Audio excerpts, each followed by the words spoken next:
Hello everyone, my name is Sean, and today I want to introduce a book. The Storyteller's Secret is from the bestseller author of Talk Like Ted, Carmen Gallo.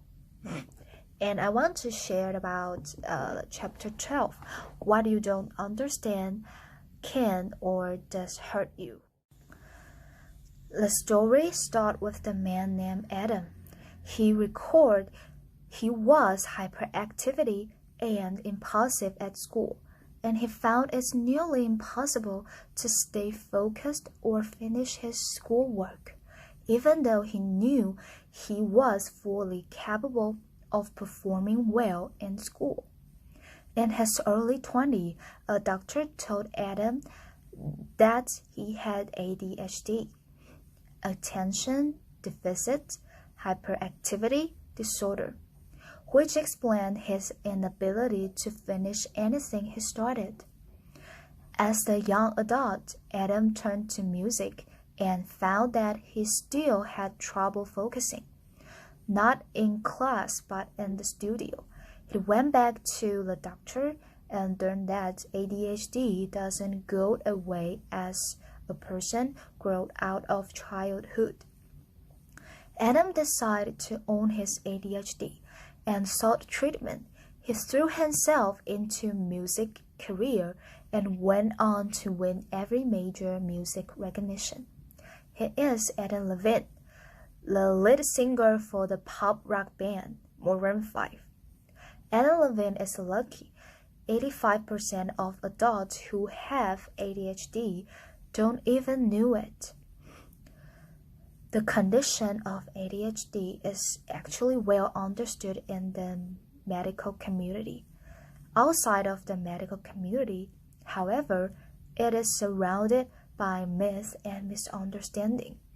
The problem lies in how the ADHD story is told. Let me explain to you which of the following statements would you find to be more empowering. ADHD is a neurological disorder associated with the pattern of excessive inactivity in the frontal lobes of the brain. It is characterized by disability, hyperactivity, and impulsivity.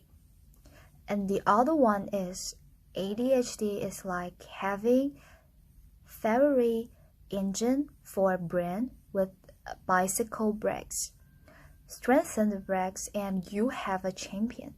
People with ADHD are the inventors and the innovators, the movers and the doers, the dreamers who built America. I think we all agree that an adult who might have the condition or a parent who believes their child might have it will see ADHD far differently and be more inclined to treat it after hearing the second explanation. Dr. Ed Hollowell, a former faculty member of Harvard Medical School, reserves the first explanation for people who have medical degree and the second for everyone else.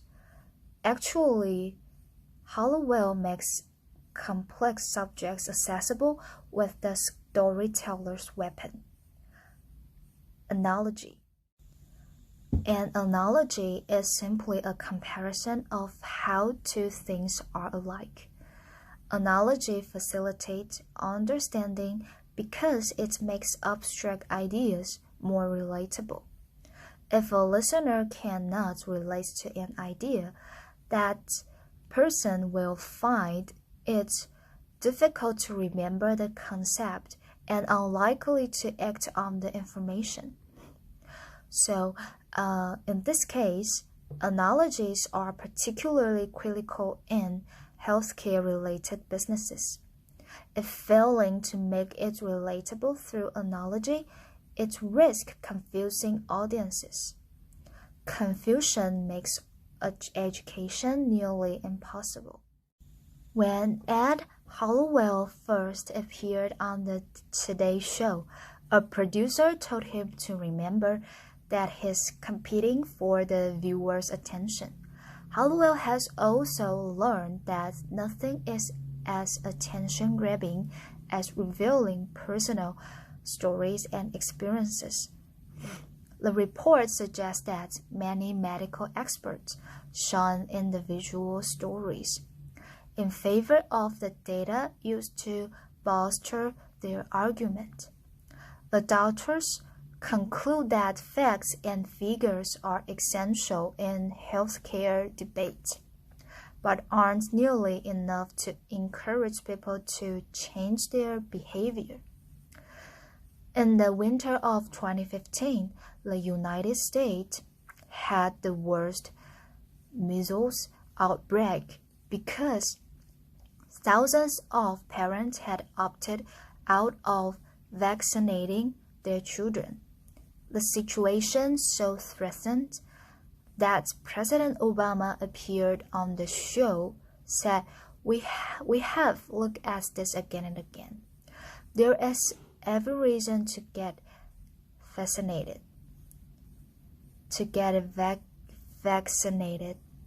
but there aren't reasons to not. You should get your kids vaccinated.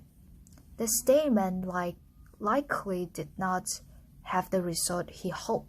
Leaders often relied on emotionless facts to influence people who are emotional beings. An attractive celebrity publicly dismissed the evidence that vaccines aren't good and said she knew that the measles vaccine caused her son's autism. My son is my science, she told a chilling studio audience. This caused some parents to be skeptical. Then we know that personal stories are irresistible, and stories trump data. So what should the medical community have done to dispel the anti-vaccine myth? The answer is to tell stories of their own. As an expert in the spread of diseases, Melinda Gates knows how to deliver facts effectively by wrapping them in stories. She said, women in the developing world know the power of vaccines. They will walk 10 kilometers in the heat with their child and line up to get a vaccine because they have seen death. We have forgotten what measles deaths look like. But in Africa, the women know death and they want their children to survive. Get interview on subject went viral across social media because she had proved a powerful speech to dispel incorrect information. So in the end, I want to make a conclusion.